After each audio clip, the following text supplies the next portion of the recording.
Salam à tous. Selon les hadiths, les récits des sectes de l'islam, ils affirment que ce sont les compagnons du prophète qui ont rassemblé, compilé le Coran, ce qui est totalement faux. Preuve selon le Coran seul. Prenons la sourate 75 au verset 17 et 18. Bismillah. À nous revient son rassemblement et sa lecture. Donc, quand nous le lisons, suis sa lecture.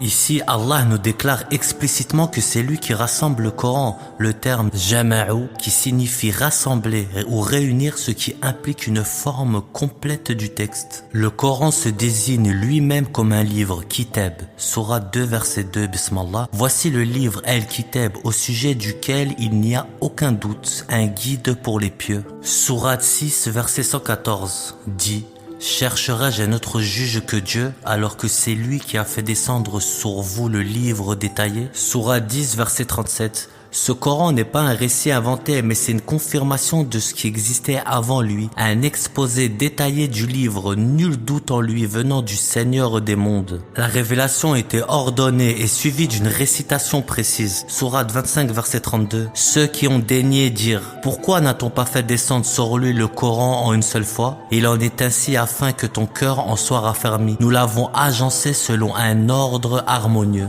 Sourate 17 verset 106. Un Coran que nous avons fragmenté pour que tu le lises aux gens par intervalles. Nous l'avons fait descendre graduellement. Ici, Allah nous dit bien que le Coran n'a pas été révélé en une seule fois, mais que sa descendance progressive était volontaire et ordonnée avec une organisation prévue par lui-même. Allah nous garantit la préservation du Kitab. Sourate 15 verset 9 et dans la sourate 41 verset 41 à 42. C'est nous qui avons fait descendre le rappel et c'est nous qui en sommes gardiens. Ceux qui ont daigné le rappel quand il leur est parvenu, alors que c'est un livre honorable. Le faux ne lui vient ni de devant ni de derrière, c'est une descendance d'un sage digne de louange. La protection du Coran est assurée par Allah lui-même, sans mention d'un besoin d'intervention humaine. Le prophète avait pour mission de réciter et pas de compiler. Sourate 87 versets 6 et 7. Nous te ferons réciter, n'oublie pas, excepté ce que Dieu veut, il connaît ce qui est notoire et ce qui est caché.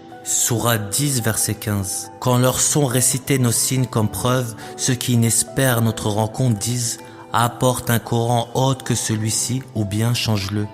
Dis: il ne tient pas à moi de le changer de mon propre chef. Je ne fais que suivre ce qui m'est révélé. Je crains, si je désobéis à mon Seigneur, le châtiment d'un jour immense. Comme on peut le constater, le rôle du prophète est de réciter fidèlement ce qui lui est révélé, sans mention qu'il doit l'écrire ou le compiler, c'est une action divine. Le Coran est un livre déjà constitué, révélé de manière ordonnée. C'est Allah qui s'est chargé de son rassemblement, sa récitation et sa préservation. On trouve aucune mention dans le Coran qui nous dit que c'est les compagnons qui ont eu la tâche de le compiler après sa mort. Comme l'indiquent les sources des sectes de l'islam, le prophète lui-même ne s'est pas vu confier la compilation, mais uniquement la récitation et la transmission. Sourate 29 verset 48. Tu ne récitais avant lui aucun livre et tu n'en écrivais aucun de ta main droite, sinon les falsificateurs auraient eu des doutes. Sourate 53 au verset 3 et 4. Il ne parle pas de son propre désir, ce n'est qu'une révélation révélée. Dans le Kitab, on voit jamais écrit que le prophète a écrit le Coran. Il est décrit comme un récepteur, un transmetteur et un rappelant. Sourate 85 verset 21 au verset 22. C'est plutôt un Coran glorieux, dans une tablette préservée.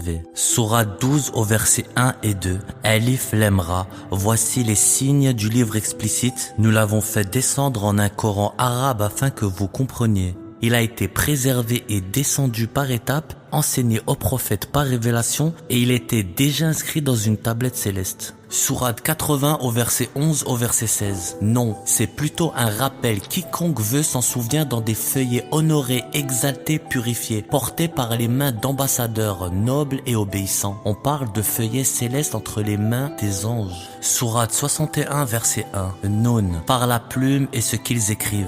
Par la plume, sans préciser qui écrit, mais cela peut désigner la plume divine. Donc en résumé, qui a écrit le Coran? Allah dans un livre préservé, qui l'a transmis? Des anges. Qui l'a compilé? Allah. Qui l'a préservé? Allah. Et il n'y a aucune mention d'un rôle d'écriture ou de compilation humaine. Et tout ceci, subhanallah, c'est pas un miracle? Sourate 2 verset 3. Ceux qui croient en l'invisible accomplissent la prière et dépensent de ce que nous leur avons attribué. Il n'y a pas de chaîne de transmission, etc. Allah est garant et protège son kitab. Tout vient d'Allah. Oubliez pas une chose, Allah n'a pas besoin de nous. C'est nous qui avons besoin de lui. Méditez par vous-même selon le kitab d'Allah sans aucune interprétation. Tous vos tafsirs viennent de la compréhension de vos imams et de vos savants. Sachez une chose, le seul, l'unique qui connaît l'interprétation, c'est Allah. Et Allah seul a la capacité de nous donner la meilleure interprétation. Ahsan tafsir. Sourate 25, verset 33. Et ils ne viennent à toi avec une allégorie sans que nous t'apportions la vérité avec une meilleure interprétation. Ahsan tafsir. N'oubliez pas une chose, Allah est parfait, l'homme est imparfait, le Coran nous vient d'Allah, les hadiths nous viennent des hommes. La conclusion est vite fait qu'Allah nous guide tous dans la vérité et nous facilite la compréhension de son kitab. Assalamu alaikum.